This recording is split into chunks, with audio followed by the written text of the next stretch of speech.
Shqipërinë, si një obor si një prefektur të Italisë me kohë. Këtë bindit e tij ai kishte krijuar që nga vizita një viti më përpara, kur ai erdhi për dasmën mbretërore dhe sikur janë mësuar, domethënë ai kishte projektuar një goditje e cila do ta shndronte Shqipërinë në një obor të prapën të Italisë për ta përdorur për shfrytëzim, le të themi për emigracion, për hapjen e fashizmit edhe në këtë anë të Ballkanit, domethënë. Dhe me që përmendët Kontin Çano, ja se çfarë shkruante Çano në ditarin e tij.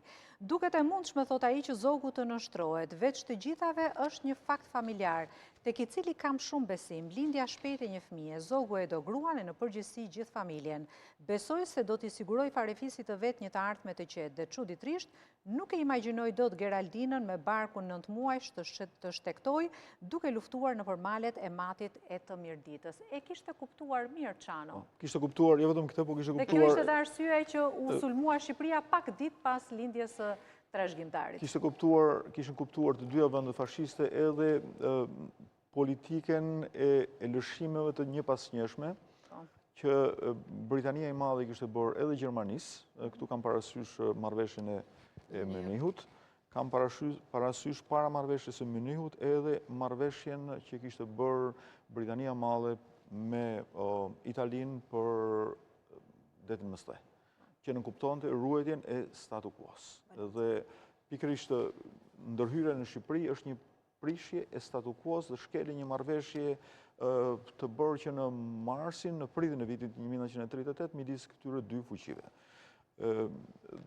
Kjo është pjesa e parë. Pjesa që ka të bëjë me mundësitë e pyetjes tuaj, mi mundësitë e Shqipërisë për të përballuar.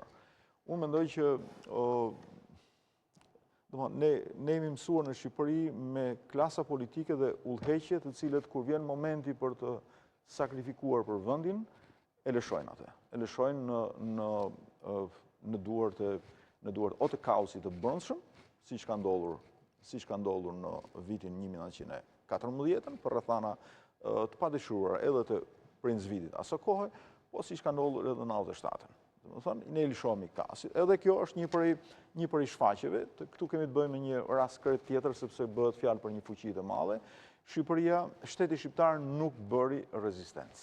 Domethënë, rezistencën e bën disa njerëz, të cilët i qëndruan besnik Shqipërisë. Shifrat kanë folur që ka pasur të paktën 400 viktima në radhët e ushtarëve italianë. Ju thoni që është një shifër e egzageruar. Shifrat janë të ndryshme, ka një shifër që thonë janë 400, disa janë 118 në momentin e parë, por dihet fare mirë që pjesën më të madhe të rezistencës e ka bërë një njeri i vetëm, Muj Urgjinaku.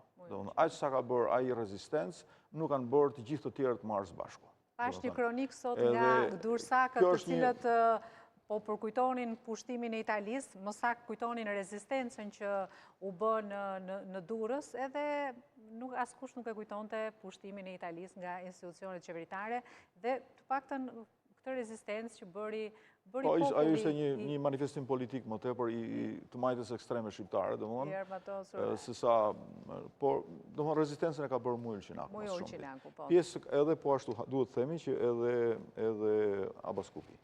Edhe Abaskupi, po, sepse dy personat që kanë rezistuar me trupat e tyre, Muj Urgjinaku personalisht. Rezistenca në pikat e tjera ka qenë pothuajse simbolike. Edhe në Kalan e Shkodrës është bërë një rezistencë, pastaj kanë qenë njerëz i kanë thënë është e kot, mbreti ka ikur. Kështu që Shqipëria, shteti shqiptar, monarkia shqiptare, nuk bëri dot rezistencën që do të duhej. Edhe ne kemi edhe sot shembuj të rezistencës në Europë, e kam fjalën. Kur ka njerëz që kanë përgjegjësi për shtetin, për kombin, për mbrojtjen, sepse ajo detyra e drejtimit të vendit nuk është një detyrë që është pa sakrifica. Mund të kesh edhe historie të sjellë para sakrificave edhe sublime, edhe ti duhet të ushtrosh funksionin. Dhe praktikisht midis në dilemen e tij për të rezistuar apo për të shkuar mbrapa familjes, ai zgjolli këtë të dytën. Vetëm një korrigjim kam, që me atë çfarë është shkruar deri tani, mbreti nuk është nisur së bashku me mbretreshën dhe me familjen. Janë takuar në Follorin, më saktë? Jo, është larguar me datën 7 mas dreke rreth orës 6:30 deri në 7. Atëherë do t'i kthehemi në pjesën e dytë, mënyrës si i ku Zogu dhe sepse ju në libër trajtoni ka disa versione për largimin e Po, Zogut. unë i qëndroj rrëfimit të ministrit britanik, i cili e jep pak a shumë në